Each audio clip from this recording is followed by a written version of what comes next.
কখনো কি ভেবেছেন মৃত্যুর পরেও কি আমরা ফিরে আসি? আজ শুনুন এক অদ্ভুত সত্যি ঘটনার মতো গল্প, যেখানে একটা শিশু জন্মের পরেই বলে দিয়েছিল তার আগের জন্মের কথা। নমস্কার বন্ধুরা, পাঠশালা প্যালেসে সবাইকে স্বাগত। আজকের গল্প পুনর্জন্ম। 2019 সাল, পশ্চিমবঙ্গের একটা ছোট্ট গ্রাম বিষ্ণুপুর, বাঁকুড়ার কাছে। রাহুলের তখন মাত্র 4.5 বছর বয়স। বাড়ির সবাই বলাবলি করে ছেলেটা একটু অন্যরকম।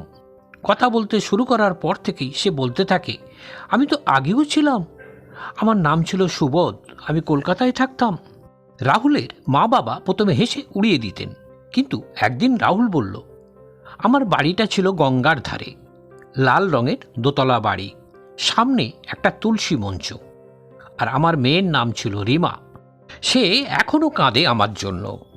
রাহুলের বাবা অবাক, কারণ তারা কখনো কলকাতায় যায়নি, রাহুলও না। তবু ছেলের জেদে একদিন রাহুলের বাবা তাকে নিয়ে কলকাতায় গেলেন। রাহুলকে ছেড়ে দেয়া হলো গঙ্গার ধারে। অবাক কাণ্ড!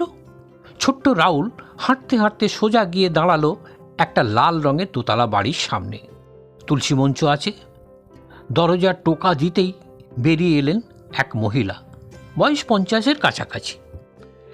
রাহুল চেঁচিয়ে উঠল, রিমা, তুই কত বড় হয়ে গেছিস! মহিলা পাথরের মতো দাঁড়িয়ে রইলেন, তারপর কাঁপা কাঁপা গলায় বললেন, বাবা, তুমি তো 2014-তে ট্রাক অ্যাক্সিডেন্টে মারা গিয়েছিলে।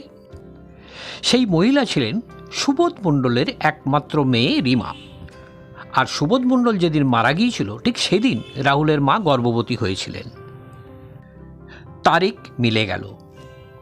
রিমা কাঁদতে কাঁদতে রাহুলকে জড়িয়ে ধরলেন। রাহুল বলল, আমি তো বলেছিলাম ফিরব, তোকে একা ফেলে যাব না। আজও রাহুল মাঝে মাঝে কলকাতায় যায় রিমার কাছে, আর রিমা বলে, আমার বাবা ফিরে এসেছে, শুধু শরীরটা বদলে। বিশ্বাস করুন বা না করুন, এই ধরনের ঘটনা ভারতের গ্রামে গঞ্জে হাজার হাজার হয়েছে। হয়তো মৃত্যু শেষ নয়, হয়তো এটা শুধু একটা দরজা। আপনার কি এমন কোনো অভিজ্ঞতা আছে? কমেন্টে জানাও আর কি ধরনের গল্প পছন্দ করো। ভালো লাগলে শেয়ার করো, আর নতুন হলে সাবস্ক্রাইব করে পাশের ঘন্টাটা বাজিয়ে দাও।